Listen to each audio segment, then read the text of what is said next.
All right, guys, Wolf Tick Nation, welcome to another Wolf Tick Videos episode. Well, we're gonna get down and dirty with the GT. Yeah, we go right with. There's no intro. No, this is we're bringing back the old school days of the budget upgrades update with the GT Aggressor Pro. No intro. No foreplay. No opener. Nothing. We're right down to it, and no script, no nothing. So we're just gonna go through it. We're gonna talk about it.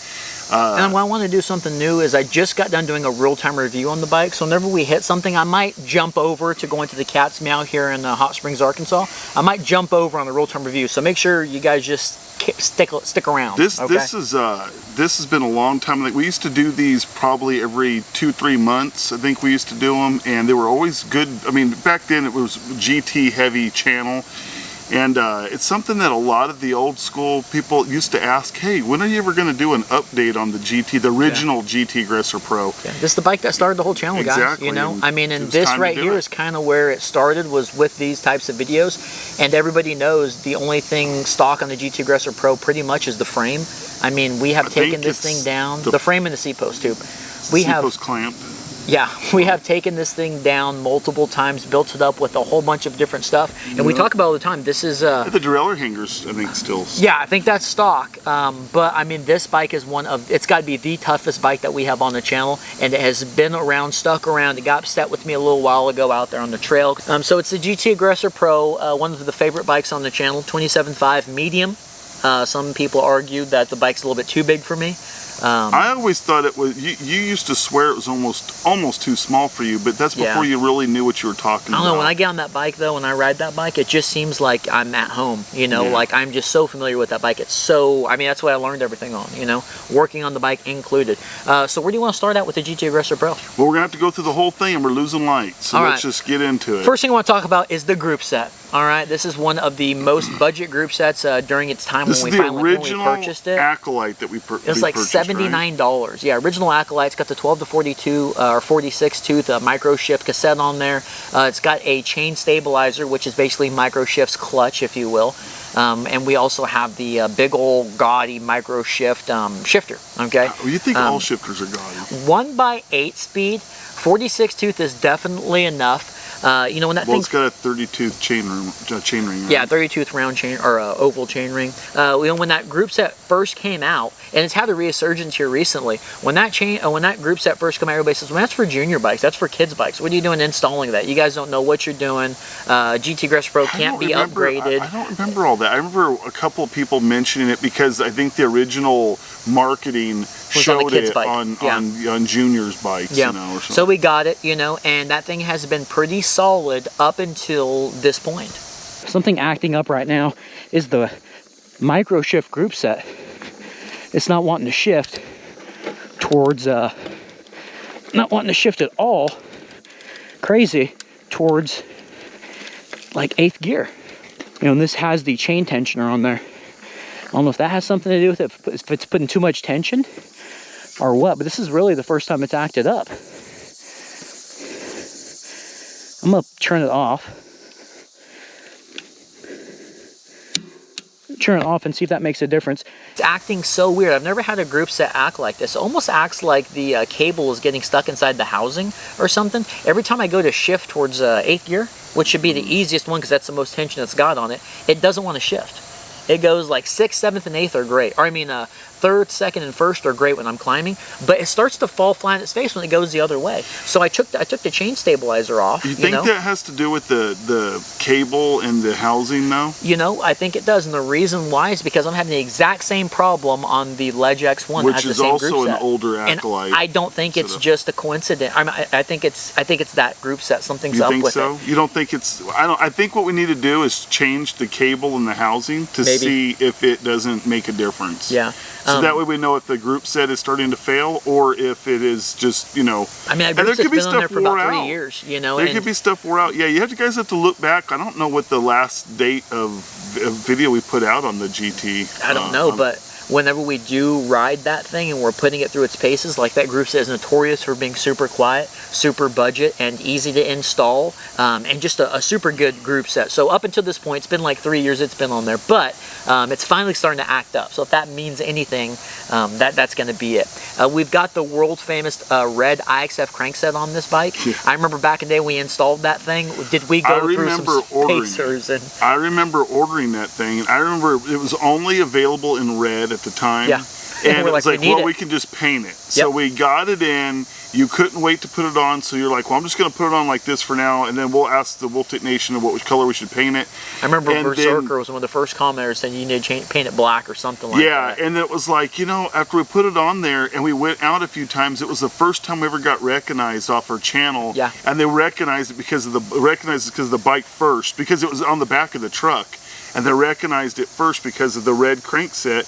And I was like, you know what? It's kind of become its own thing. And then people started emulating us and doing similar stuff with the contrasting colors. It's there to stay. Now, now I can't see it with that different groups or different crankset on it. IXF Crankset, hollow bottom bracket. I mean, that's like a $60 crankset. That thing's been pretty good. You know, we did change the bottom bracket shell out, and that was during some.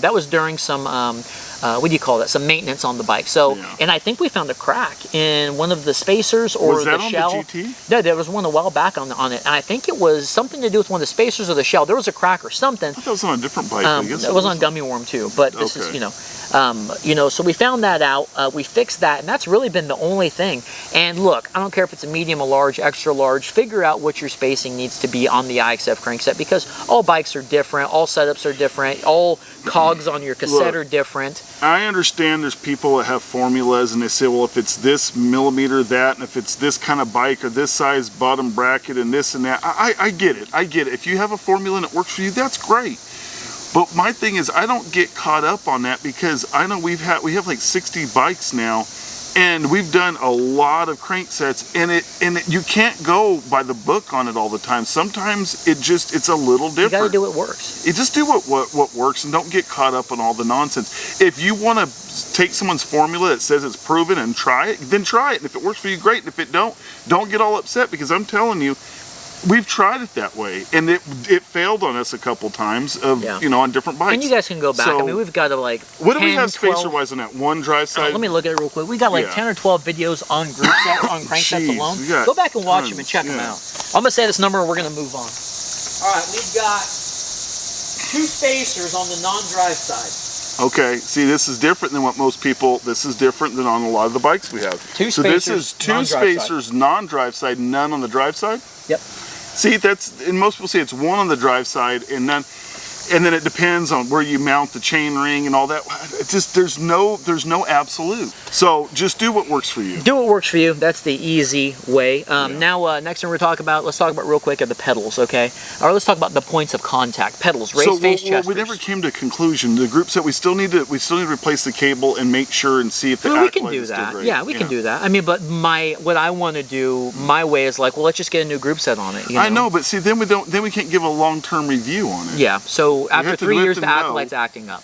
Well, crankset's been good. At this point, we think it might be acting up. We have to check. We have to replace the cable and find out. Yeah. RaceFace Chester pedals. Like I said, I want to talk about the points of contact. Amazing pedals. Flat, wide. They stuck to my shoes. Oh, buddy, are they great. We also have RaceFace Chester, RaceFace half Nelson grips. Thin grips. I'm a thin grip man. They're lock-on grips. I love those grips so much. It was so nice to grip onto those things. Now, I will say, if you have little girly hands, don't ride with those grips, because you need some manly hands, okay? Because those things are pretty rough on the hands, but I love it because you're one with the bike and you're one with the ground. Such a good grip and pedal combo. Let's talk about my tires. Guys, we've been running these tires for so long now. Those were your favorite tires for a long time. They have yet to wear out. They're the Goodyear. And you even rode down on the street a little bit. That bike you've kept off the road mostly. Yeah, they're the Goodyear Escapes, right?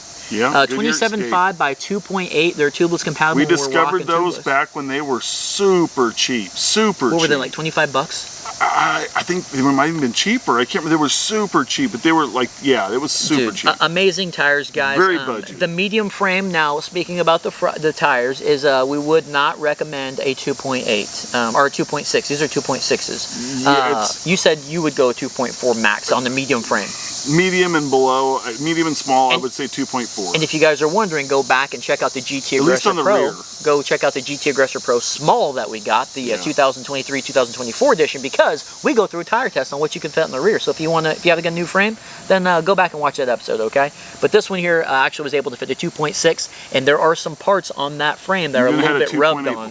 If you had 2.8s on, I think that's where the rubbing came from. Yeah, I think that's where the rubbing came from. But the 2.6s, the Goodyears at least, fit okay on the medium frame. I love those tires. The wheel set on this has been changed out to a whole bunch of different wheel sets.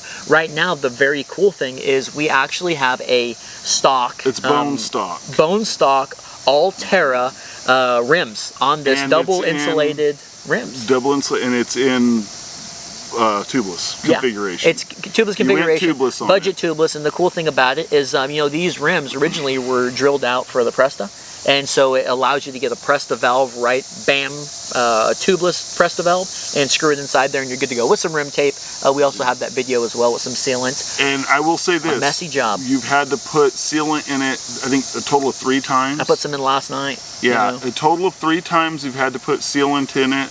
So averaging about one, well, it's been tubeless for a couple seasons, so 1.5 per season. Yeah.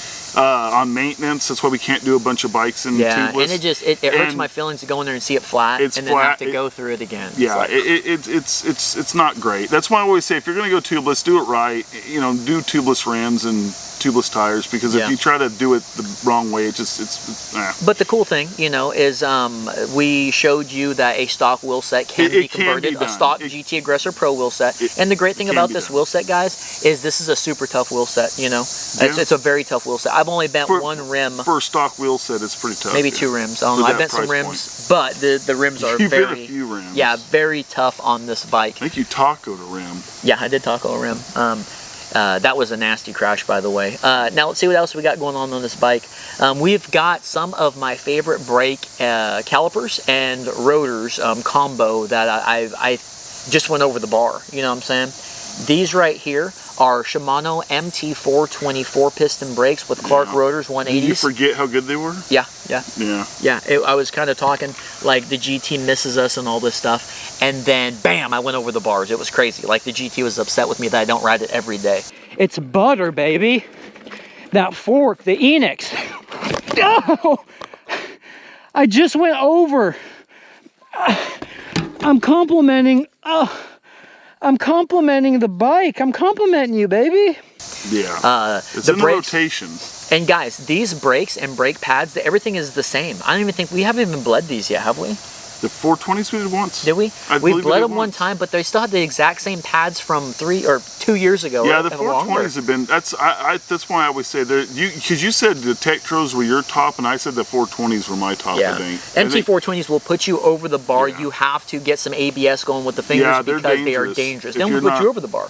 Yeah, they are. One time I was bedding in some new pads. I think you put new pads, right? No. Or was it when I was bedding them in originally? Maybe originally. You almost went over the bar. And it was over there. Right over here. Yeah, I almost went over the bar, and I was like, "They don't." Matter of fact, I did it before you even rode it. I bet them in, and I said, "Hey, you better be careful because you're going to go over." I almost went over, and I'm heavy. I'm really heavy. Yeah. So it was scary. So the things grab. Yeah, they grab really good. The Clark rotors. The Clark rotors. Yeah. Clark rotors 180s. Those things are still not warped. They're super strong. The brakes have been super good rotors, great. Man. And we got you remember we got those brakes for 125. Yeah, but that was this bike has gone through some trial and error. You know what I'm saying? Well, it's our official tester on straight steer fork. We're using it, or downhill forks. You know. Yeah. Such a good bike. Now we've gone through a lot of handlebars on this bike. The ones that we're sticking with. Show a bunch of thumbnails as we go through this. I know. We've gone through a lot of handlebars with this bike, and the bars that we have on there right now are some 780s. I think they're 780 Chester 35s with a box 35 stem. We're on the 780s. I think they're 780s. And what I love is you went through a kick for a minute. The shortness of the stem with the 780 bar is just a perfect combo. You know, it's great. You say that, but I think over time you've realized you're more of a 740 guy. Yeah, I mean, it depends on the ride, though. You know, I've explained that in some of the real-time reviews here recently. It really depends on your stem, on your bar, and it depends on geometry of the bike. This bike here is all about just trying to be one with it. So the 780 bar I'm a big fan of because that 27.5 is pretty responsive as it is, and just it takes little churns. Even though you would think a shorter bar, little churns, this one here with as short of a stem as it's got, it's such a good mixture, and especially those little thin grips. You feel like you're one with the trail. Yeah, super responsive. God, this bike's nice. Oh, I miss it. And I can feel everything with the 35mm bars. It's the thickness of them. They're so thick. Oh yeah. Maneuver and pump, tire test area. Ain't no thing. Ain't no thing, baby. Yes. Oh my gosh. Look how low we can get in those corners, man. Why is there no dropper on that bike? There is no dropper on that bike. I'm glad you asked. Yeah, there's been a dropper on that bike before. 27.2 external because I'm not going to be drilling a hole in this frame. No, we don't drill holes in frames. And there's no internal routing. So one time we were out here in Hot Springs and I decided to get some nasty air and I forgot to put my dropper down, and old Captain's Cog. That's twice its on the thumbnail, old El Capitan himself said, hey, it looks like somebody forgot to put their dropper down. And funny enough, Captain's Cog and everybody else out there, that thumbnail is famous now because that when I landed, I got buns of steel and it bent that damn dropper post. Broke the seat. Yeah, broke the seat, bent my dropper post. You broke 5 seats on that bike. Yeah, so after you got a dropper. I was so upset about that. So now I'm rocking the original seat post tube with the quick release You on broke there. the Steve, Silverado WTB seat on that bike. Yeah, on that one too. I broke a plastic seat. We got like a pimento seat on there now. It's very uncomfortable, but it looks cool. You know, it's something frequently asked question is when are we going to review some cheap, droppers, externally routed 27.2 droppers? We need to get back and do a couple. Those if we can find one or two out there, maybe a new Trans-X or something. We'll have to do something like that soon. I know it's a 27.2, but while we're on the measurement stuff, we got the headset in there. And that's another thing too that's acting up a little bit. It kind of seems like it's a little rough now. Oh, really? Is it the Risk still? It's the Risk headset. That's the original. That's when you did the how-to headset. It was before, it was even before that in the how-to, because I did the how-to afterwards, remember? Did you? It was so confusing because I think it was was it a Jessica? Sorry, Jason. It was some type of headset in there.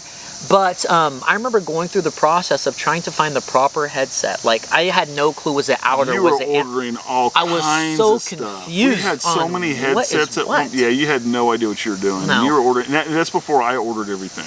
Yeah, so we got a proper headset. It was the Risk headset. Got that thing installed. And now it's starting to kind of fail a little bit. Feels a little rough. Okay, well, it's 3 years old or so. Or 4 years. It's old. It's old. All right. So we'll probably have to put a new headset on this thing here pretty soon. But let's talk about the elephant in the room. Let's talk about the X-Fusion Enix. The X-Fusion Enix. Yeah. Is it the RL2 or the R2 or the? Yeah. It's something. It's like RL. Yeah, something like that. It's they're like the unicorn now. Finding one now is impossible. Guys, that fork is butter. That fork is probably the best. At the time, it was the best fork you could buy for $200. Yeah, at the time. Absolutely. And the only thing that even gave it any comp was the Sun Tour. Which one? The Pixon. Yeah, the Pixon. Yeah, that was the only thing that could give it comp.